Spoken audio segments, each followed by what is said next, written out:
Hi there, Max.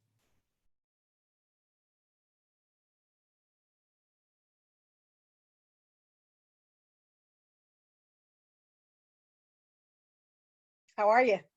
I'm doing good. How are you doing? Good. Nice to meet you. Nice to meet you too. So, Max, how long have you been licensed? Less than a month. Wow, that's great. Wonderful. So, tell me about your past experience. For the past 10 years, I've been managing rental properties and development of rental properties. Okay. We'll buy a piece of land and find the best use for it and go from there. Wonderful. Here in North Carolina, Mebane. in Mebane. Oh, okay, cool. So, did you have your own company or did you work for someone? Yes, it's a family business. I've been Oh, working with my wonderful. father. Great. We've been here since the early 70s. Yeah. Okay, cool. So, you probably have a lot of experience than most newly licensed agents. I've probably been to more closings and I've dealt with more problems than most Yeah, have. you've seen the world that we live in, so to speak, Seen the ups and downs. and the ups and downs. Yes, for sure. So what prompted you to want to get into residential real estate? Just want to just broaden my Broaden- horizon and just Sure. get out and do something a little different than what we've been doing. Right, sure. So is there anything that you're working on right now? I'm working on an RV park and some self-storage. Oh, wow, cool. So those are both commercial properties. Yes, ma'am. And are you representing a client with those, or are you on the development side with We're that? on the development side. We don't do it for other people. We purchase our own land Gotcha. and we do the development. We got equipment, we've got employees. We do from start to finish. Oh, We wow, keep that's our cool. properties. We don't sell any of our stuff. Okay, And okay. we So, own residential houses also. And sure, single family units. single family units, yeah. That's great. It can be a wonderful business, can it? It can be sometimes. Yeah, I'm glad sometimes. on the first of the month it surprised us when rent came. I think next month's going to be the problem since everybody's been out of work Sure, paying. sure. Yeah, I imagine that's going to start showing its effects here in the next month. I agree. So there was some national statistics saying 80% or like 79% normally pay before the 10th, and now it's like down to 55%. Last month. Wow. Yeah. A lot of people And are. have any of your customers asked for any reduction or discounts? No, we haven't really been trying to offer that. We're trying to case by case come in and talk to us. Sure, sure. And Yeah, everybody's situation is different. you're the same person that pays late every month. Right. What's different about that? Yeah, You're sure. still working. I mean, we understand. We have a lot of customers that work at La Casina, Right. restaurants, and now Sure. if they came in, they normally pay on the first every month, and if they came in, we would work with them. Sure. Because they're reliable They're and reliable. have been If good late paying. every month. There's nothing we can do for you. Yeah. I mean, that sounds mean, but I mean, it's business. I mean, I can't call the Sure. bank and say, hey, I can't pay the mortgage payment this month because Right. they didn't pay my rent. The bank's just Right. look at us and be like, I guess it'll be mine soon. Yeah. Yeah. That'll be the attitude they're gonna have. Unfortunately, yeah. We've talked to our banker and he says that they'll work with us, but it's just trying to see how the environment, how it's gonna change it. How it's gonna all play out. Yeah, we don't know yet. Because How well that's gonna. we went from personally showing houses, now we're all virtual. Yeah. I was 3D. going to ask you about that. Yeah. How is that on the rental side? It's I can say that we're taking better pictures than some of the agents are, Are because you? the agents are doing virtual tours and it's like a slideshow of pictures with music. Right. And we actually got the camera that you can walk through the house and actually push click click click to do a full tour. Yeah. I believe that's a lot better. Are you using something like Matterport or some It's other something type? about Zillow. It's a program Zillow has. Oh, interesting. Okay. Yeah. We're Great. connected with Zillow Rentals so we can advertise all of our properties and everything. Sure. And we get like leads and different, it's the same as realtor.com, I believe. Yeah. Gotcha. Well, let me just explain to you a little bit about my role as the broker in charge and how it affects you as a provisional broker. So it's my responsibility as the broker to supervise everything that you do. And what that means is that if you perhaps make a mistake and you get reprimanded by the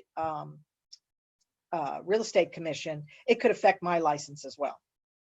I understand. So that's why it's important for us to be in close contact on anything that you're doing on the real estate sales side. That's why I asked you if you were involved in anything to begin with. I have to review all contracts that you write, whether they be listing contracts, buyer agency, representation agreements, offers to purchase, anything like that. I have to see it first to make sure that it's done right before you send it out to the client. I understand. Yeah. And then once I've been able to review it and it's good, then you can move forward. But that's just a step, an extra step that you have to add and plan for in your kind of timeline of doing things. Because I have close to 300 agents. They're not all PBs, luckily, but they have needs from day to day. And hi, Mary. And Martha joined us too. Wonderful. And so sometimes with the other side of the business, I'm not the one that's putting the property in my name.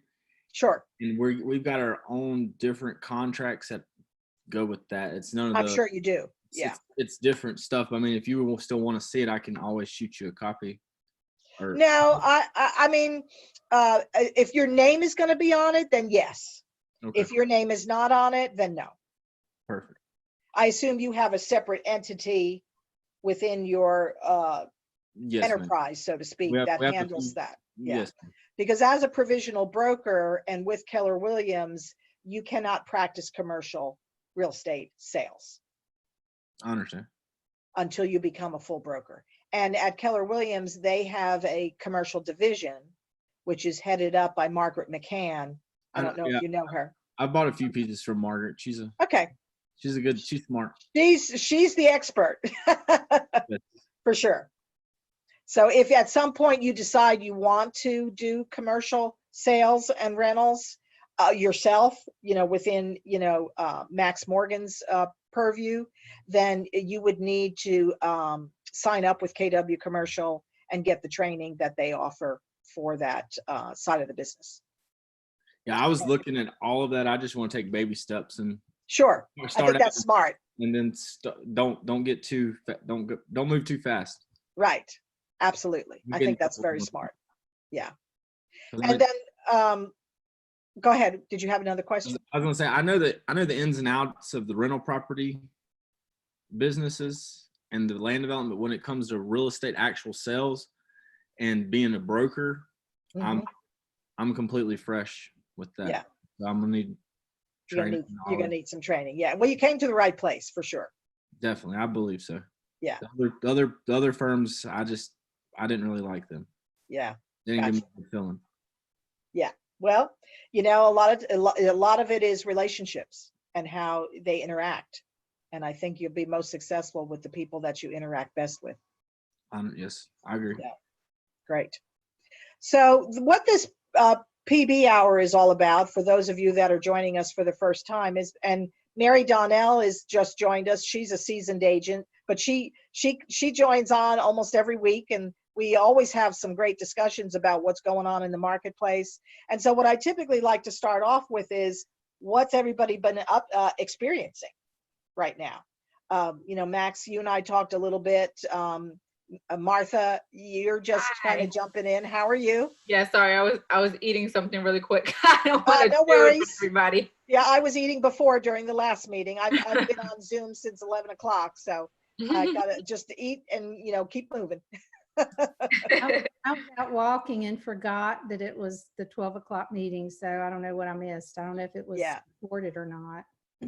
I'm sure it was. Yeah, I believe it was. Yeah, I had to jump off before it ended because I got a phone call from a client, but I think they were talking about the Red Day plans. So I'm sure there'll be more about that. So Martha, do you have anything real estate wise that is that you're experiencing right now that you may want to talk about or have questions about? I actually don't. I am That's right. fresh off of taking the state test Ah, last. congratulations. So yeah, I was excited to get that done. It definitely was stressful with everything going on with the kids. Oh, Me absolutely. just That's trying to amazing. juggling everything, and I have 5 of them right now. So Five yeah, children? I don't have 5. I have 4, and Right. my niece is here with me for a little Oh, bit. so you have 5 in your house right now. Yes, Gotcha. 5 in my house, but still, there's 4 of mine. And what are the So, ages? my oldest, he is 16. Okay. I have a 13, 11, and 8. He just turned 8 a couple of days ago. Oh, wow. Okay. Yeah.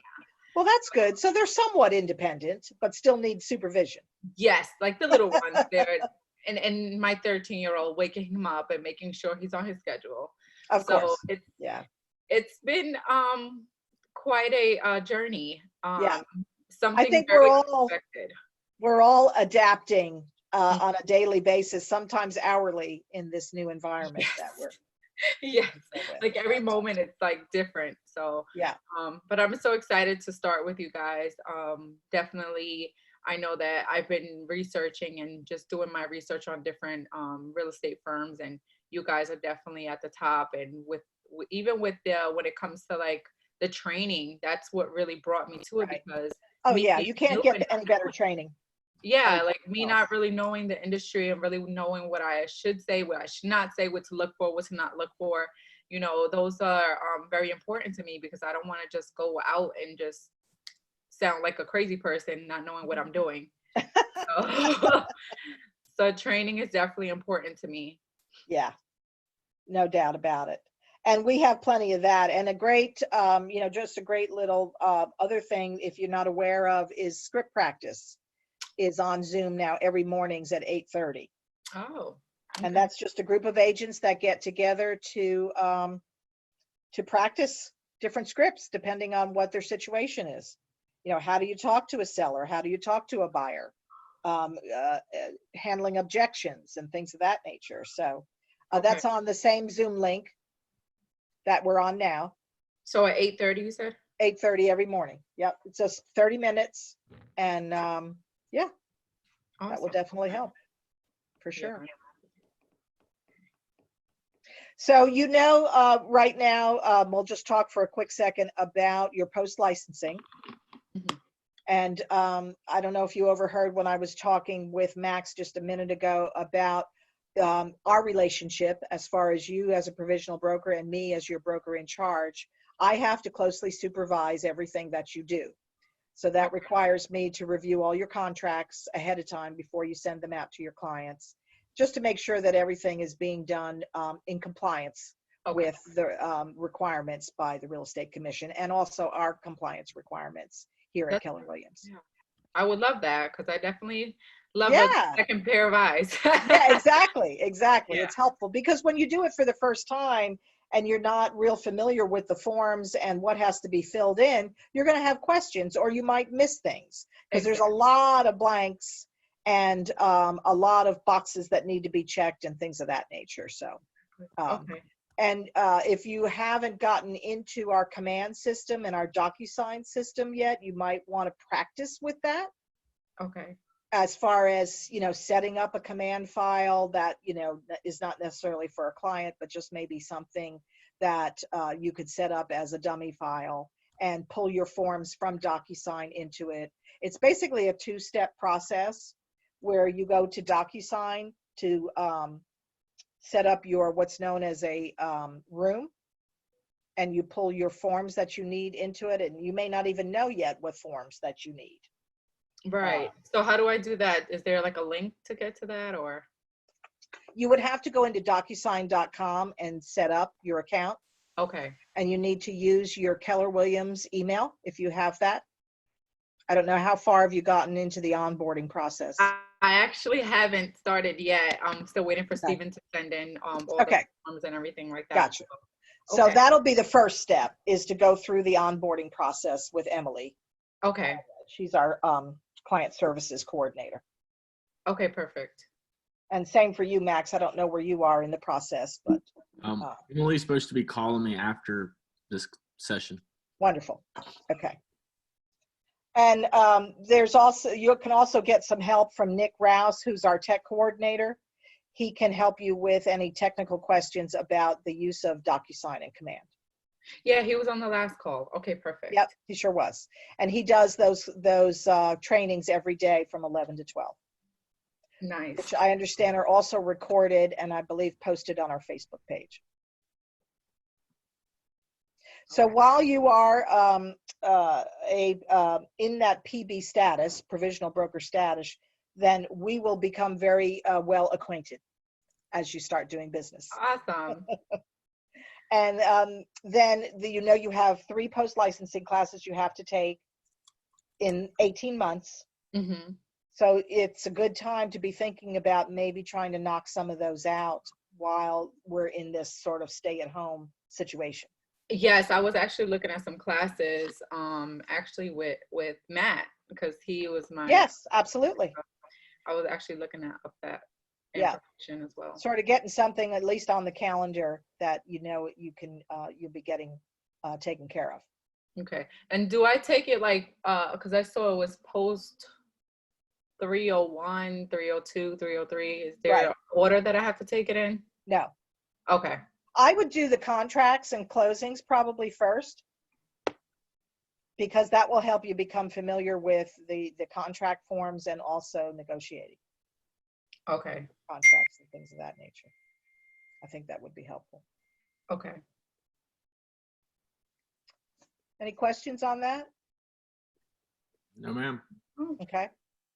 So one thing that I like to bring up that I come across, and I'm going to try to do this screen sharing. Sometimes I'm good at it, sometimes I'm not, so just bear with me a second. I wanted to bring up the bulletin about the latest disciplinary actions that we are informed of. So let's see, how did I save that? These are ways to find out what not to do in your business and what the repercussions can be if we do get caught in that. And basically, my role in the company is compliance. And so that's pretty much what I focus on when I'm talking with agents and we have these little discussions.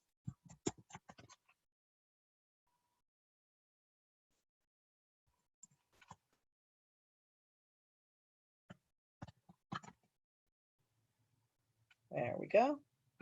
All right, so I'm going to open up this PDF and hopefully be able to share this screen with you.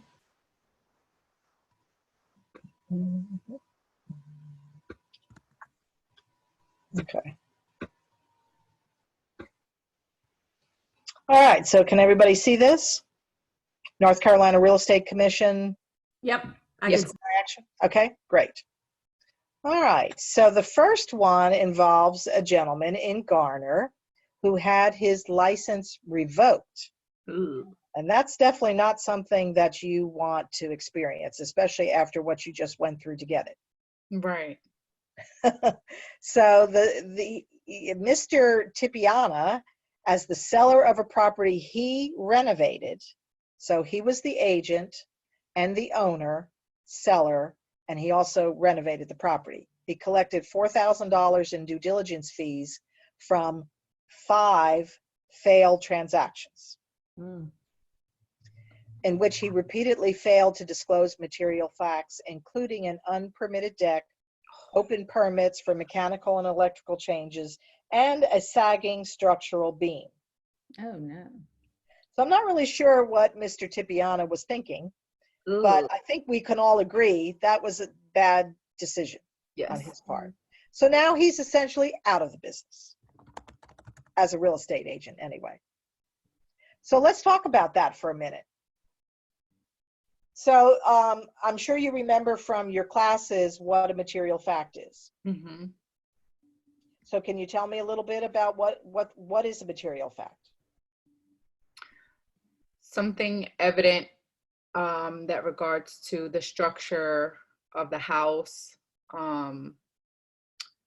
whether it would be a leaking roof or the septic tank, something in the walls like mold that may affect, man, there's so many. I can't even think off the top of my head.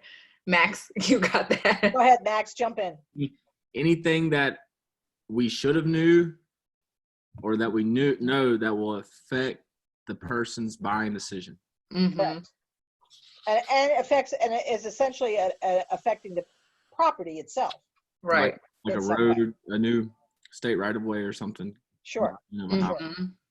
Yeah, it might not necessarily be related to the condition of the house. It may have something to do with the location and what's happening around the area, like a state road or a new road, perhaps, like Right. what's been happening in Mebane the last couple of years with the bypass. Has anyone my drove God. through it? Have y'all drove through it Crazy. yet? Is it open?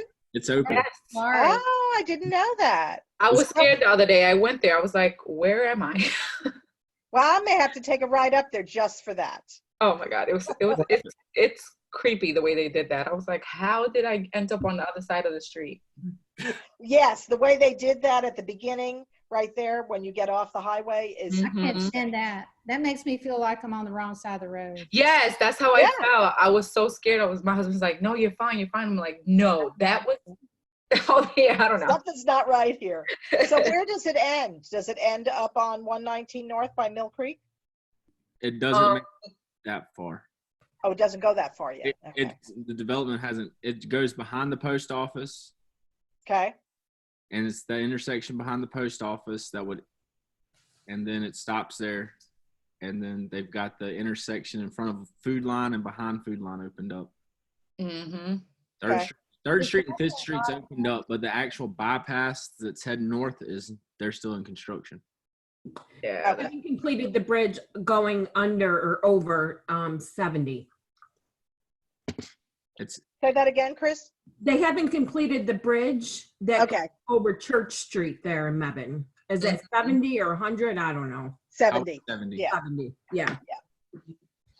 Yeah, I think they call that Center Street in Mebane. Yeah.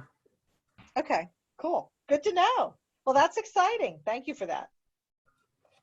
So anything else about material facts that you have either experienced or can think of besides Know it? You better disclose it. for sure? Yes. Quarries, potential quarries, like Potential quarries, yes. Like what's happening down in the snow camp area. if you are listing it or if you are representing a buyer, you need to know about it. So when you hear about things like that, you need to take some time to find out about what's going on in a particular area that you might be working in, whether you're representing a buyer or a seller, for sure. And we talked, was it last week we talked about intentional ignorance? Yep. Yeah. So you can't hide behind that. Either not wanting to know or refusing to know. I guess is probably the same thing. Either not knowing or refusing to know cannot absolve you from the disclosure rule. So you just want to keep that in mind. So Mr. Tipiana lost his license. He earned $4,000 from his failed transactions, but that's not going to last too long if he's not able to continue doing business. So we They definitely not assume to get it back. What's that, Chris? They not assume to get it back. Yeah, they will. They might. They sure might. Yeah. So let's talk for a minute about due diligence fees. Is anybody seeing any change? I know Max and Martha not yet, but Chris or Mary, have you seen much in the way of buyers asking for their due diligence money back, even though the contract says it's non-refundable? No, I make it extremely clear. Me too. It is non-refundable, period. Yeah. Okay, regardless of how the inspection turns Yes. out or anything else. Yep. Good. Because Same. basically that's what the contract says. It's very clear. Mhm. But we have had some buyers get a little disgruntled about the condition of properties once they've had an inspection, and then what they see from the inspection, they decide, nah, maybe I don't want to buy this house after all. And that's what due diligence money is for. It basically gives the buyer the right to inspect the property and find out anything they want to know. Or just change their mind and lose. I've had people lose a couple $1,000. I've had about 4 that just changed their mind. Yeah. Are you seeing that lately because of what the situation we're in, or just in general? Well, I did have 2 in the last month that dropped out just because of the situation. Yes. Yeah. So, but I have had 2 or 3 otherwise that in the past that dropped out for sometimes for no reason and sometimes for an inspection reason. And Right. but these 2 were due to the state of the world right now. Sure. And that's the beauty of the way our contract is written right now, at least for the buyers. They do have to pay X number of dollars for that right, but they can terminate for any reason or no reason. It doesn't have to necessarily be connected to a repair item or anything like that, as long as it's done during the due diligence time frame before that period ends. After that, then their earnest money is at risk as well. Okay, any questions about that? So let's see what happened. Whoops, go away. Let's see what happened to the next guy, Johnny Prather. He was reprimanded because one of his agents did something. Let's see here. Mr. Prather served as the broker in charge for a firm where one of its brokers advertised a residential property as having 3,264 square feet, which included the garage and a safe room, which were not heated. So we all know that that is unfortunately incorrect. Yep.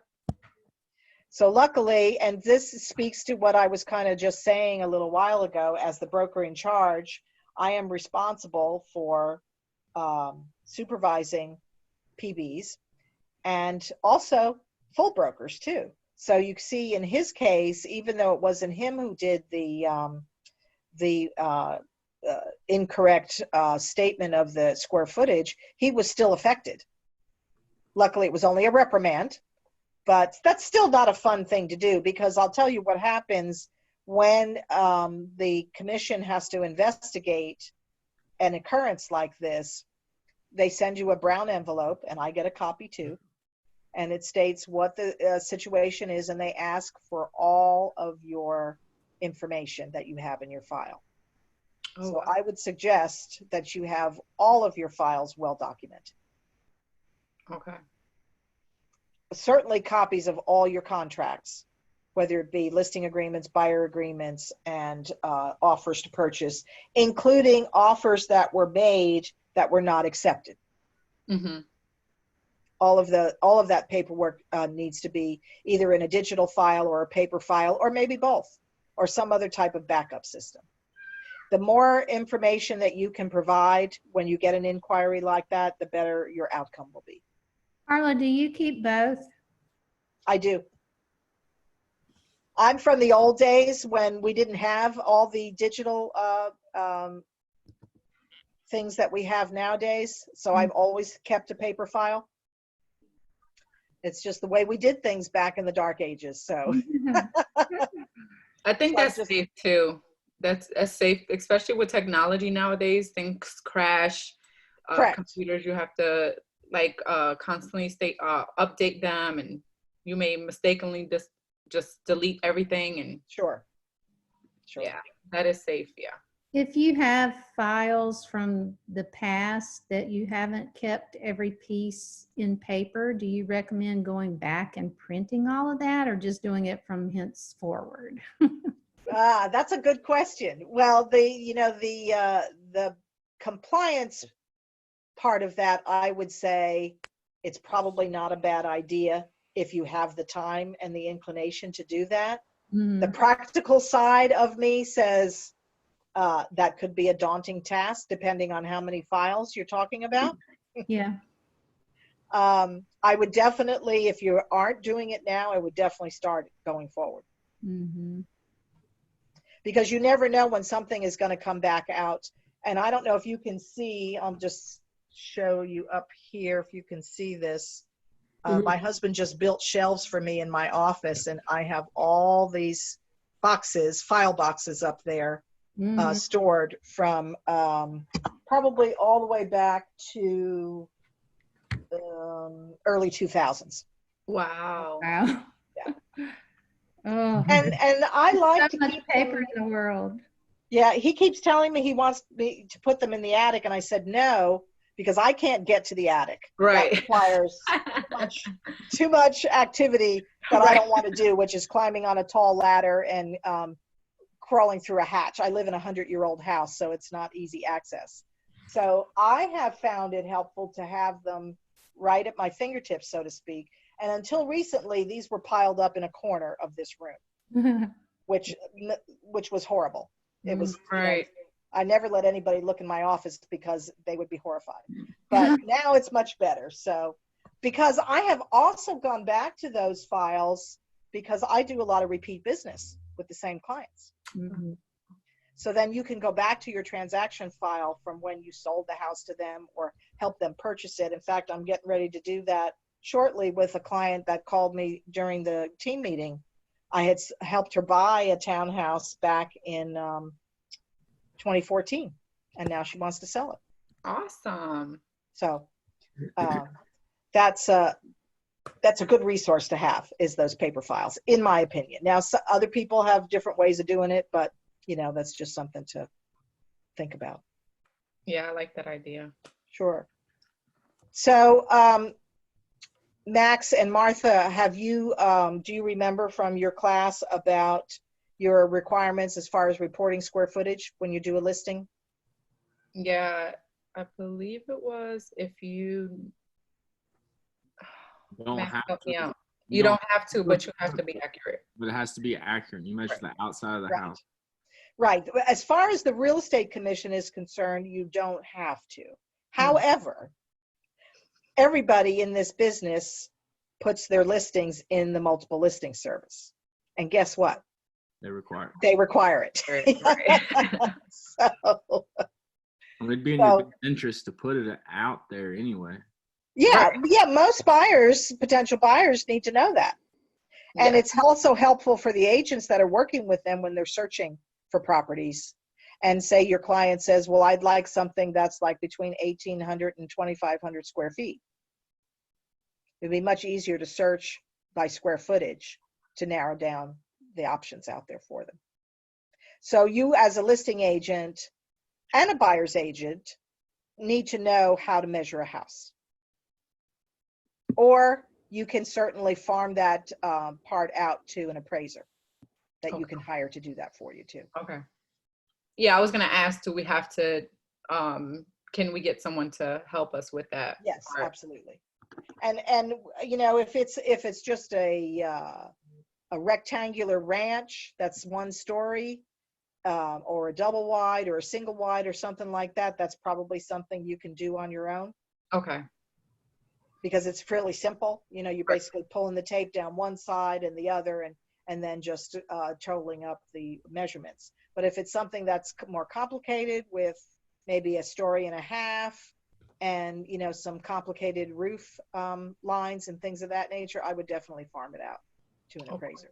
Personally love having an appraiser do it, where they do the rooms for you, they get for you. Yes, It's $50. I mean, it's worth. Yeah, it's definitely worth it. Definitely worth it. Yeah. And it's a nice product that they give you. Yeah, they give you a nice drawing, and it looks very professional. Yeah, exactly. it's And worth, the other it's piece worth every penny to me. The other piece of that is to it takes the liability off of you for calculating the square footage. Now, you do have to disclose that in the MLS, that the square footage was done by an appraiser, a professional appraiser, or whatever you want to call it. But yes, it does take the liability off of you, the agent. But I would say also, for you guys that are starting out fresh, you still want to be aware of how it's done. Oh yeah, definitely. I would love to learn and be precise with that. Yeah. for sure. And, you know, if you want to get friendly with some of our local appraisers at some point in time, because we have done this in the past when we are sort of able to be together again in person, you could team up with an appraiser and, you know, shadow them and see how they measure a house. Okay. And I'm sure both of you know, and I know Mary and Chris know this too, how is the square footage calculated? Is it the inside or the outside? On the outside. The Unless, outside. Primarily the outside, yeah. Of course, the second floor is a little more complicated. They do have to measure from the inside and add, you know, extra inches on each side for the outside wall. But yes, it's the perimeter of the house that calculates the square footage. Because I know a lot of people have said to me that don't know, well, don't you just add up all the room sizes? Oh, no. No. Nope, can't do it that way. No. So it's important if you are going to report square footage, which you are, if you're going to have your listing in the MLS, that you have it accurate. And one thing I will tell you, the drawings that you see in the tax records, the sketches that you see in the tax records, you can't rely on that. That has to be verified. Yeah. You can use it as a guide, but it certainly has to be verified. Any questions on that? And there also is a booklet you can get from the commission. We used to have them in the office, and I think you can order them from the commission website. That is a guide to square footage. I used to have one. Let me see if I still have it. Carla, it used to be on our dot loop documents, so that may be in DocuSign. This is what it looks like, the book. This look familiar to anybody? But you can get this from the North Carolina Real Estate Commission. Okay. That's their publication. It's the Residential Square Footage Guidelines. Did you hear what I said? Yes, I did. Okay. I don't know if it's in DocuSign. I've never Okay. looked for it. But it could be.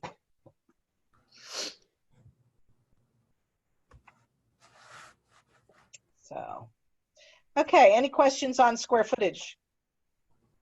And the need for it, or why, or how to calculate? All right, let's see, what did this gentleman do?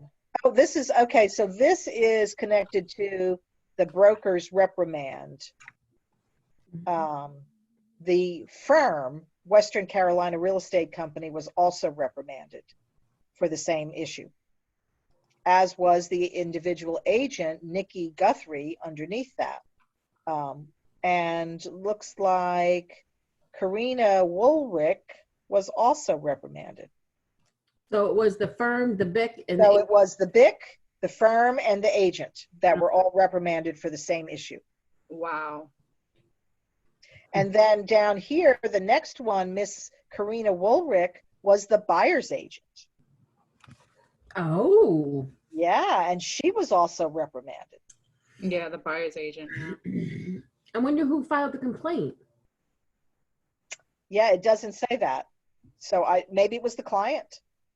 It had to be. Typically, it would be the client, because the Right. complaints come from the client. They, you know, the real estate commission is not there for us as agents to submit complaints. It's for the consumer. Mm-hmm. So it'll be the buyer. I would say so, yeah. So she, while informing her buyer client that she believed the square footage was wrong, she failed to suggest to her clients that they have the property professionally measured to determine the square footage. Wow. She also failed to inform the listing agent of the misrepresentation. So got to be careful on the buy side as well as the listing side with that. If you have, or if your buyer, you know, expresses a concern that maybe the square footage isn't correct, then by all means suggest that they have it measured. So that's not on the professional service disclosure, right? It is not. So we would have to add that in there. Yeah. But that doesn't account for the appraisal?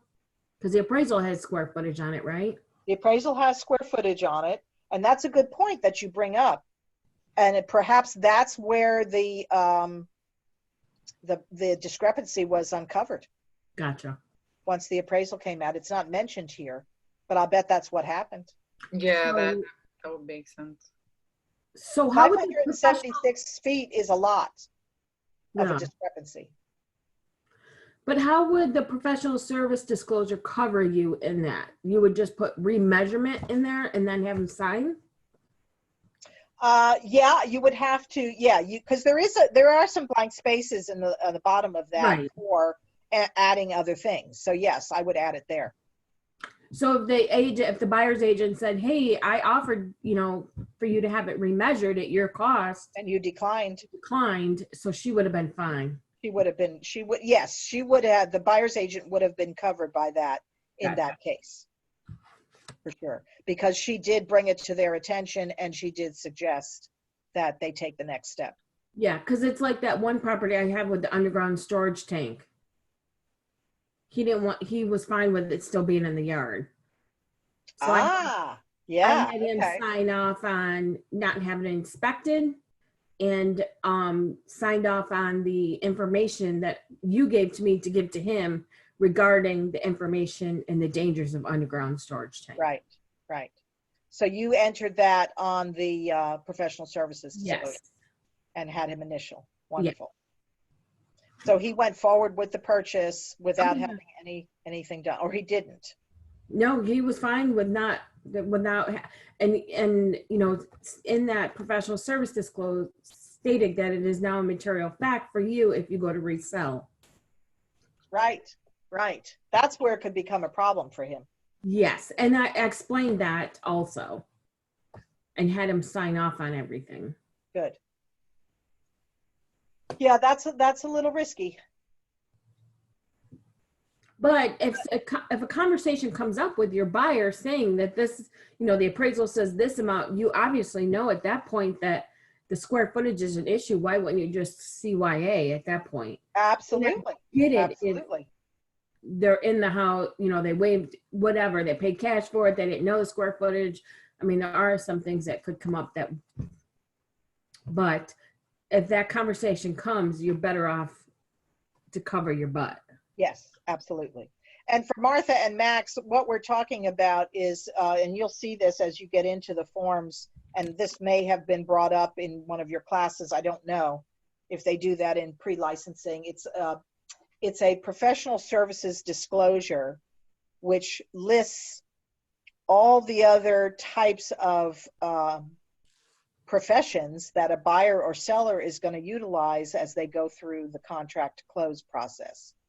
For instance, mortgage lender, an attorney to do the closing, home inspections, surveyors. What am I missing? I'm sure there's others that I'm forgetting, but those are a lot of the common ones.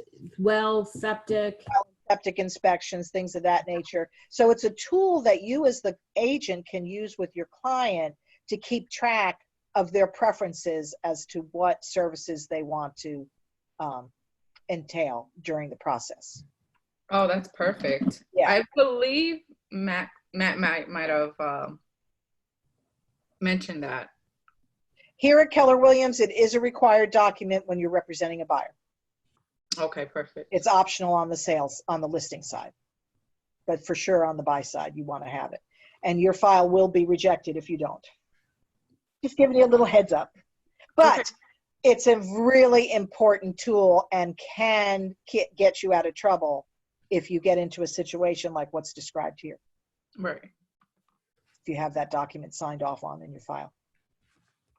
It has saved many an agent having to come up with money out of pocket to satisfy a client's complaint. Awesome. All right, let's see. Any questions on that?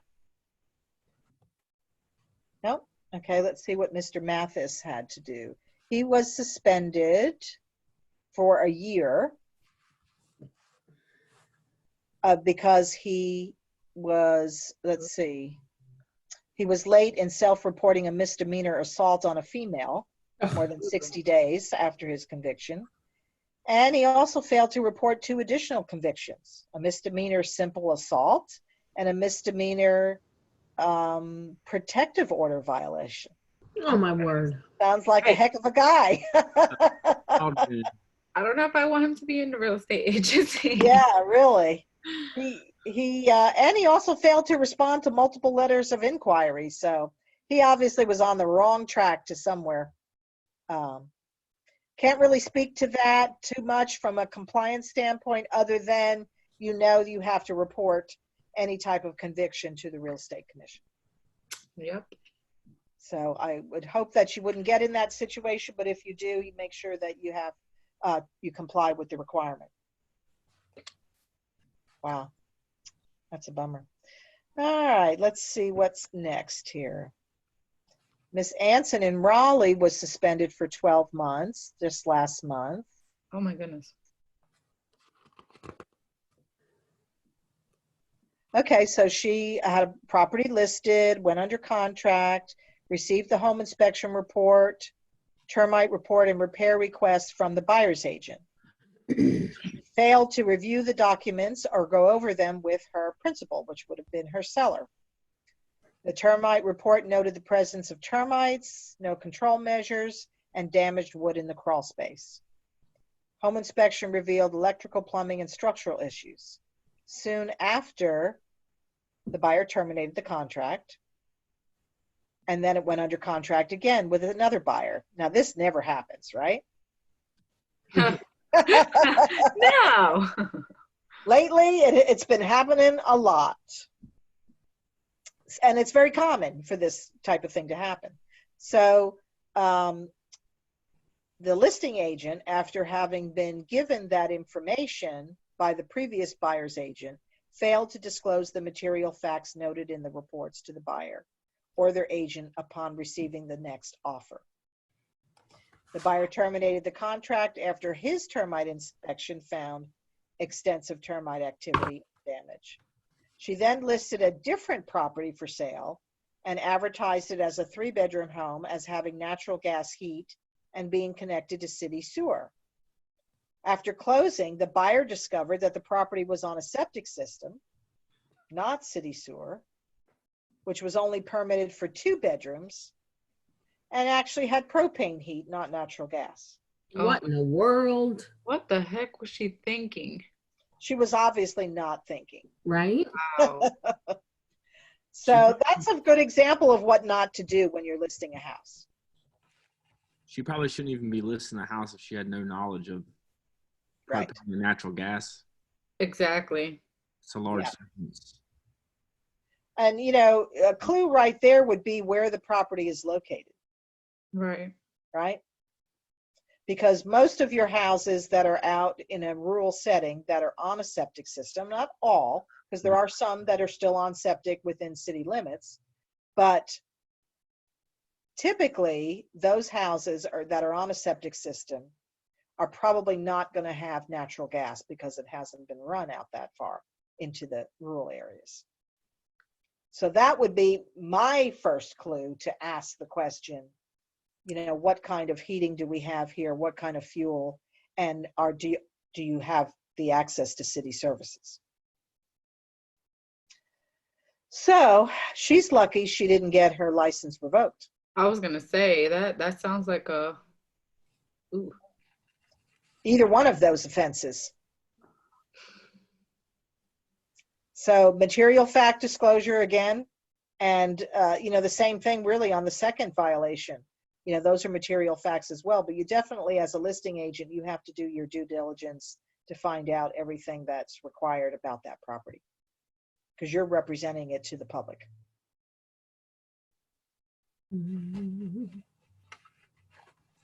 Any questions on that? Comments? No? Okay. All right, what did Meredith do? She got suspended for 6 months. She listed a property for sale after going under, this sounds like the same thing as the previous one.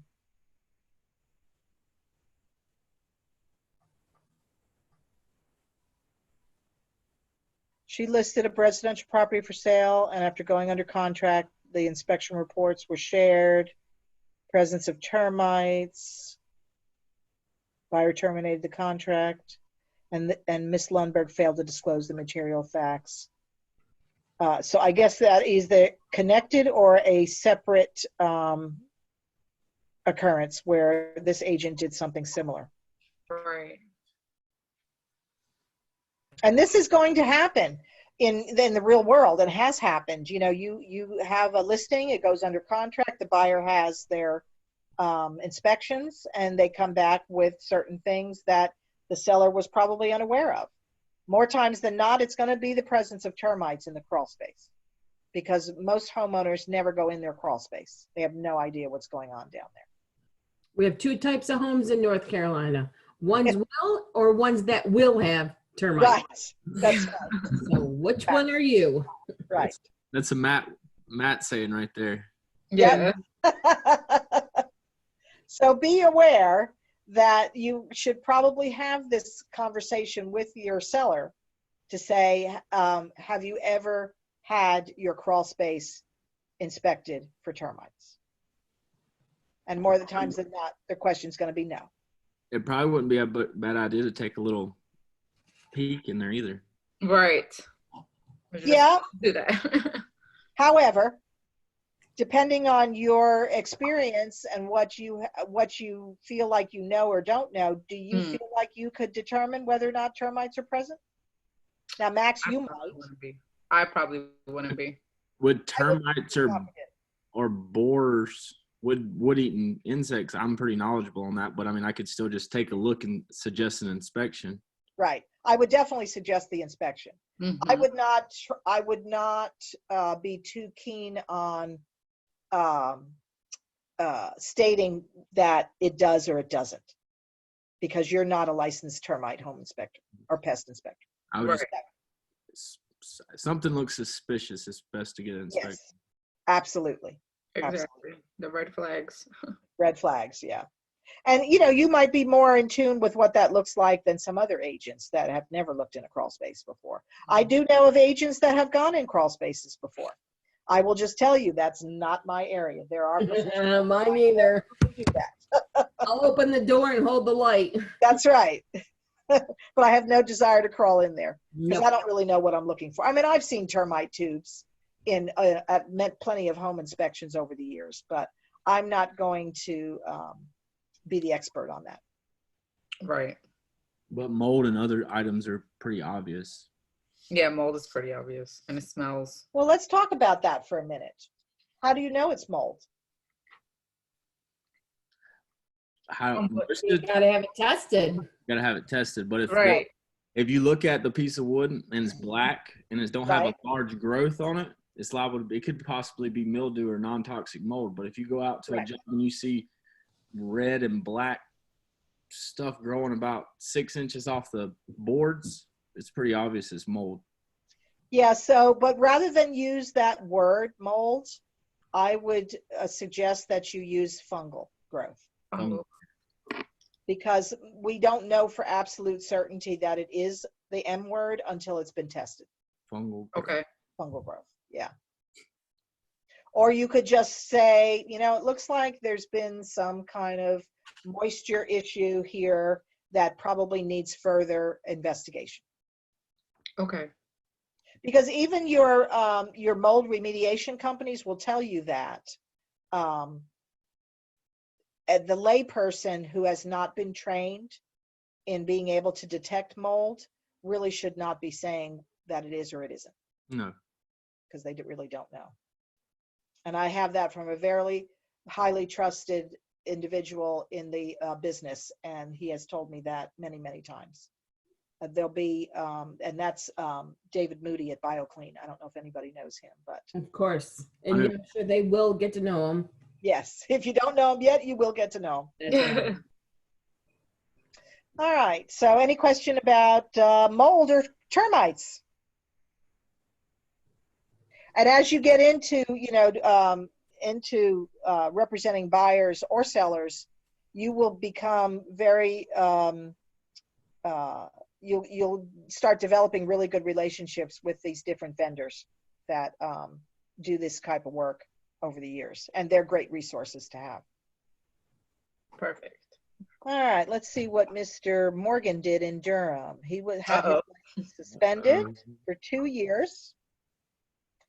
And let's see, found that in September of 2018, acting as a buyer's agent, he falsified the signatures and initials of the buyers he represented on a buyer agency agreement and working with real estate agent and the offer to purchase. So I'm sure you know that's definitely a no-no too. Yeah, no. But that he lost his license for 2 years. That's pretty substantial for falsifying signatures and initials. So I know it's not always convenient. Luckily nowadays with the different electronic signature programs that we have to use, it's a lot easier to get things signed, especially nowadays when you can't meet someone in person. But please do not be tempted. Bless you. Thank you. Don't be tempted to add initials or signatures yourself. Right. Just, you don't want to go there. No. Again, you know, after having worked so hard to get your license, you definitely don't want to have it suspended or, revoked. Exactly. All right, let's see what Jane Goebel did. She was only reprimanded. She acted as a buyer's agent, failed to forward the property disclosure form for the subject property to her buyer clients until after the due diligence period expired. Oh my goodness. Whoa. And as a result, it was found out after the fact that the subject property was on a private road. Oh my goodness. No maintenance agreement existed. And no maintenance agreement, which would mean that, of course, the homeowner is responsible for perhaps funding that. Yeah. Eesh. So here's just something you'll know about as you start doing contracts. Again, from a compliance standpoint, when you submit your contract, it'll get kicked back if you don't have those signed disclosures loaded in your command file. So that's a little bit of a sort of reminder for you that has to happen. But even on the contract itself, when they're making the offer, there is a spot in there for the client to check that they have or have not seen the property disclosures at the time they're making the offer. Right. So it's important that you are having that conversation with your buyer that either you do have them for them to look at or you don't. If you do, then you just have them review it and initial and sign it. If you don't, then you need to tell them you can if your contract is accepted, you can back out of this contract if you don't get those disclosures within 3 days. 3 days, right? Yeah. Mm-hmm. But there would be no reason for you not wanting them to see it. And can you kind of figure out why? Most likely something like. Why would you not want your buyer to see the disclosures? Oh, why would we not? I don't know. Because you're hiding something. So you can push a sell through. Pretty much. That's what I'm thinking. Right. Because you're a moron. She said it. Oh, man. Well, and as it turned out, the sale didn't happen because the buyers terminated the contract once they found out. Right. Like, However, what I think happened based on the way this is written here, they found out after the due diligence period expired, which means they probably lost any earnest money that they had also paid at the time of the offer. right. So she definitely did her client a disservice. So not only did she not have a sale, she probably lost a client. Oh, definitely. She lost a client. She lost the money. Oh my goodness. Yeah. So just not a smart thing to do. And it looks like Mr. Goebel was in partnership with her. on the same deal. Because this next paragraph, it talks about the same exact thing. Failed to forward the property disclosure form. So, and I don't know if that is exactly the same transaction, but it certainly has the same dates on it. So I'm assuming, and the names are both the same last name. So I would say so. Oh yeah, it is the same. Yeah. Wow. So I always like to bring this out as an example to new agents especially, and even seasoned agents, because, you know, we come across different things at any given time in our practice. It's always good to see. Sometimes it's kind of comical to see what people are doing out there, but also I think it's important to realize the problems that can arise by very insignificant, what seems like insignificant things. Like, for instance, falsifying somebody's initials and signatures. Just not a smart thing. So, Exactly. any questions on that? Mm-mm. Okay. All right, so I'm going to stop sharing this. And let me find my other.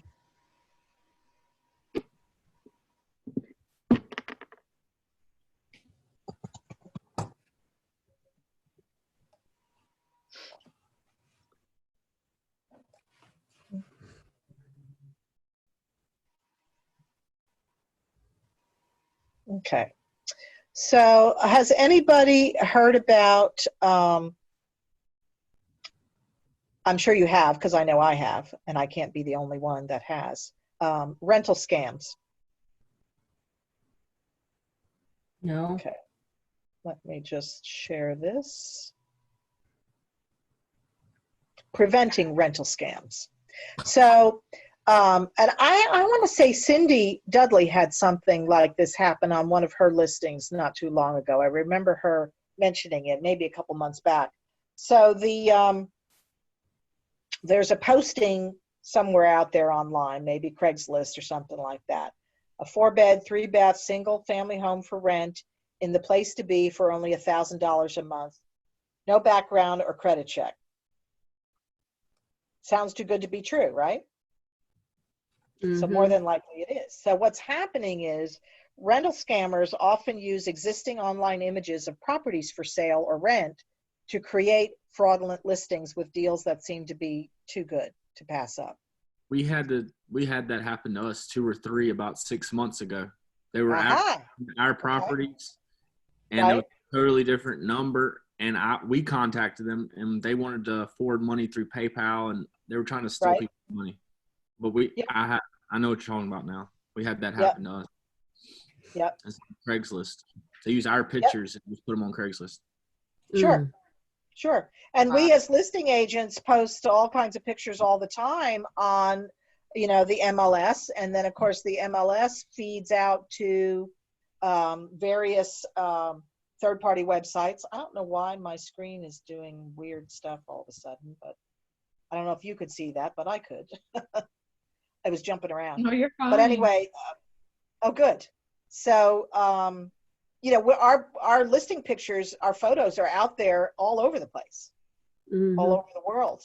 And I guess it is fairly easy for these scammers posing as agents, landlords, or a friend of the owner to lure prospective tenants into doing what Max was saying, paying security deposits, application fees, a few months rent, and the property that they're using the photos on isn't even for rent.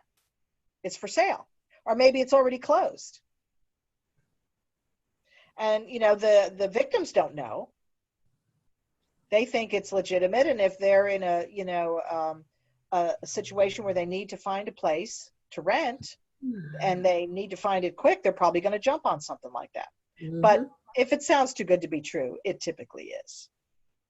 So these are some points that the commission is recommending for brokers who offer properties for sale or rent online. And you know, some of these might help with preventing some of these scams. I think what, you know, the obvious one is a sign on the property, placing signs that indicate that your firm are offering the property for sale or for rent. That would hopefully alert potential victims who drive by what the property is being advertised for. And this one I have not ever done before. I don't know if anybody has tried this. It's a reverse image search.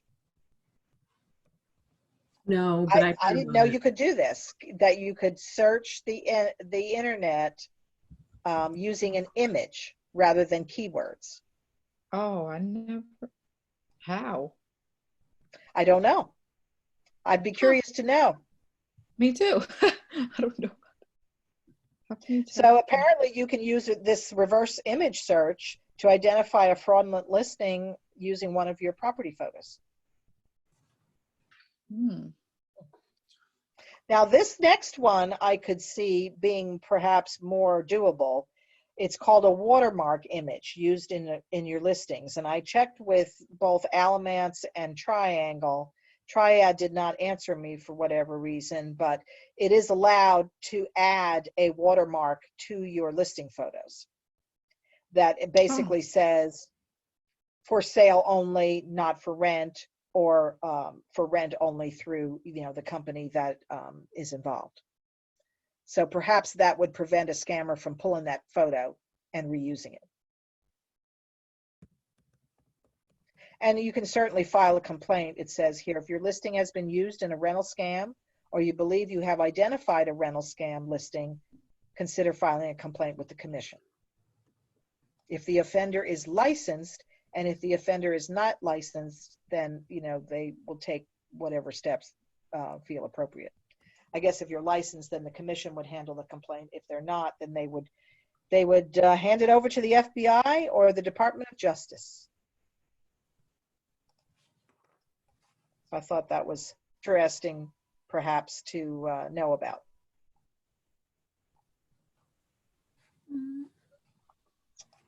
Well, we're about at the end of our time today. It's actually 2:35. Oh, wow. Yeah. I realize that. So if you have any questions you want to bring up now, or you can always email me, text me, call me.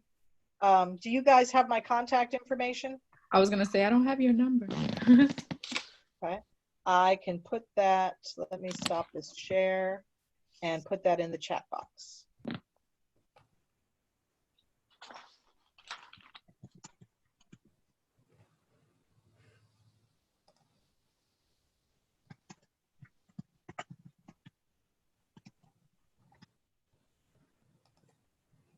Okay. Thank you for sharing that. Sure, absolutely. Well, it was nice to meet you, Martha and Max. Nice to I meet you. wish you well. Too. And Thank you. I can't wait let me to know. actually meet you guys in person. Yes, someday. Someday soon, maybe. We'll see. I know. I haven't heard anything. No, I haven't either. I heard some states south of us were going to be opening up by May 1st, maybe even some as early as this Friday. But then some states north of us were still going to be locked down until the middle of June. Yeah, I heard that too. Georgia opened up. Has Georgia already opened up? Mm-hmm. I thought they were opening up this Friday, but maybe they already have. So I don't know. To be honest, that's a little nuts. yeah, With everything still going up, yeah, I wouldn't. it's a tough decision That is either way. Well, stay safe out there, guys. You too. Nice See meeting you you soon. all. Bye. Take care. Bye, Chris. I guess we lost Mary early on. Yeah. Take care. Bye. Bye.